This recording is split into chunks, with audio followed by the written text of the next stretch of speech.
the people of Shinkafi and Zulmi Federal Constituency. I am from Zamfara State. Mr. Speaker, the motion is an urgent call on the federal government to tackle the perennial and incessant banditry killings, kidnappings for ransom, and armed robbery in Shinkafi and Zulmi Federal Constituency. The House may wish to be informed that in the recent time, security situation in the two local government areas that I represent, Shinkafi and Zulmi, had further worsened. Informed that cases of armed banditry, kidnapping for ransom, and armed robbery were being recorded and on the increase almost on daily basis. Further informed that no fewer than 30 persons were kidnapped in the last 1 month, including 2 minors of 10 and 11 years of age, and the 2 female twins, Hassana and Husaina, of marriage age, recorded in Dauran, Moriki, Binisaba, Kabaka, Dorayi, etc. of Zulmi local government area, and Shinkafi, Jageru, Badarawa, Galadi, Kazira, Baji in Shinkafi local government area, and the several other towns and villages that are too many to mention in the 2 local government areas. Also informed that on Friday, 26th of October 2018, unknown armed bandits invaded the town of Kuribimbori in Zulmi local government area of Zamfara State between the hours of 21 and 23 in the night and killed 6 persons, including a police personnel, burnt down about 17 shops and or houses, in addition to about 13 motor vehicles of various types, 5 motorbikes, and destroyed several other properties. Acknowledged that the federal government recently took far-reaching decisions by deploying special forces through the presidential intervention, resulting in tremendous decrease in the cases of village and town banditry attacks. However, and regrettably, this tempo was not sustained. Thus, these bandits regrouped and were now in various locations embarking on kidnappings for ransom and armed robbery, and the pockets of deadly attacks on villages and towns. Also acknowledged that the Zamfara state government had put substantial effort in trying to complement the efforts of the federal government through the provision of necessary logistics to the security personnel resident in the state in order to enhance their operations. Indeed, about 15 billion naira was expended between 2011 and 2017 by the state government in the provision of motor vehicles, motorbikes, equipment, financial support, etc. to the security agencies in the state. However, and regrettably, these gestures did not translate into instilling the much desired peace in the state. It is in view of this that the House is invited to, number 1, observe a minute silence as a mark of respect and condolence to the families of the victims and indeed to the people and government of Zamfara State. 2, direct the federal government through the Federal Ministry of Defense to provide more troops to the affected local government areas of Zulmi and Shinkafi of Zamfara State, and in particular deploy more army to Guribimbore town in view of the fact that it is a border town with Niger Republic. 3, to summon the Honorable Minister of Defense, the Inspector General of Police, the Chief of Defense Staff and Director General of Department of State Security to brief the House on ways and measures that can be put in place in order to provide sustainable peace in Zamfara State. Lastly, but not the least, direct the National Emergency Management Agency, NEMA, to, as a matter of urgency, provide relief materials to the affected communities in order to salvage them from the predicament they found themselves. Mr. Speaker, I so move. Let me make reference to the motion that has just been moved by my colleague, Honorable Safana. Honorable Safana, his constituency, one of the local governments is Basari, which is also a border to my own constituency, Zurmi. He reported about the same incidences of kidnappings, armed banditry, and the rest of them. So, Mr. Speaker, in the recent time, these cases have been on the increase.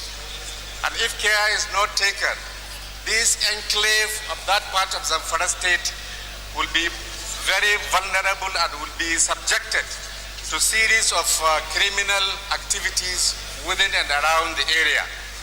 So the prayers we put in this motion, having addressed most of the issues we raised in the previous motions, which has to do with deployment of troops, special forces, interventions, and the rest of them, we would want to crave the indulgence of this House to now summon the Honorable Minister of Defense, the Chief of Defense Staff, as well as the Director General of Department of State Security, and also the Inspector General of Police to come and address and brief the House on ways and measures that we can put in place in order to have a sustainable peace in Zamfara state. And indeed, in other states that Zamfara state is bordering, like Sokoto and Katsina state, and indeed even in Niger state. So, Mr. Speaker, this is the particular prayer which I want to make reference, and I want to emphasize that the House should graciously approve that we summon these people to come, and the House will engage them so that we assess what they have been doing, and then let them tell us also what do they have in place so that we can be able to have a permanent and sustainable peace in Zamfara state. Mr. Speaker, I so move. Thank you very much. Does not only include Zurmi and Shinkapi Federal Constituency.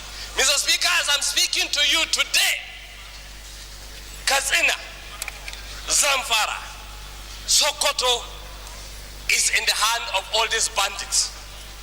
Mr. Speaker, I was supposed to go to Sokoto on Saturday to attend the wedding of the daughter of my best friend. But Mr. Speaker, he called me to tell me he has forgiven me. I shouldn't go. He said the road is not secured for people to travel. He told me it has reached an alarming stage around Zamfara and Sokoto, where even the Almajiris are kidnapped, and ransom is requested of about 10,000 naira. Mr. Speaker, it has gone so bad in this country, particularly in the north. Mr. Speaker, initially, I was talking about Binnengwari to my area, Kagara, where I came from. But Mr. Speaker, this thing has escalated, that the whole north is becoming under siege by these kidnappers. Mr. Speaker, it started from cattle rustling. They will rustle cattle, go and sell. But at a point in time, these cattle rustlers realized that the cattle are not as expensive as human beings. And they decided to shift ground, and they started kidnapping human beings. These human beings that are kidnapped, Mr. Speaker, irrespective of status. When kidnapping started in the southern part of Nigeria, we saw only those who have status that are being kidnapped. But today in the north, people in commercial vehicles will be stopped, and they will be kidnapped irrespective of their background, and ransom will be requested. This is to tell you how bad that this thing is going on in the north. Mr. Speaker, let me be very frank to everybody who cares to listen. If these kidnappings continue, I swear by Allah, quite a number of places in the north, you cannot conduct election. Because nobody, I repeat, no right-thinking human being will allow his son either as a copper or as whatever to go into those areas for the purpose of conducting election. Mr. Speaker, I think the government need to do the needful. Mr. Speaker, it's so bad, it's so terrible, it's so alarming that we cannot move within this jurisdiction in the north freely. You cannot move from Kaduna to Katsina, or from Katsina to Zamfara, or from Zamfara to Sokoto, or from Sokoto to Kebbi freely today. Mr. Speaker, I knew I had been suffering that within my own constituency, particularly Rafi, Shiroro, and Muya. This kidnapping every day, Mr. Speaker. 1 or 2 will be phoned by our people that so-so person is kidnapped. They are requesting for ransom from 100,000, 200,000, 500,000, up to millions of naira. Mr. Speaker, the government must do the needful. The government must do the needful. The government must do the needful. Our people are tired. Our people are tired, Mr. Speaker. Our people are tired. Unless if the government want our people to revolt. Our people can no longer take this, Mr. Speaker. Something has to be done. Something has to be done, Mr. Speaker. With that, Mr. Speaker, I urge that the president, the security agencies are hearing. We are tired. Our people are tired, Mr. Speaker. We can't take this any longer. Mr. Speaker, please, Mr. Speaker, I beg, Mr. President, I beg the security agencies to do something. Our economy is dying in the north. Our economy is dying in the north. Our economy is dying in the north, Mr. Speaker. We can't take it. Thank you, Mr. Speaker. Thank you, my dear colleagues. Has spoken severally about the insecurity we are facing in this country. I'm happy none of us here has ever tore party lines or ethnic line or any regional line in our debates. But Mr. Speaker, it's very unfortunate. I've ever said it here that there is a failure of leadership, and it has to be accepted by all of us. Mr. Speaker, just last week I moved a motion here which I did mention that a paramount first class ruler was adopted. As I speak to you, last Friday, this paramount ruler, the Agwa Madara, was killed. His corpse was deposited along Abuja-Kaduna Expressway.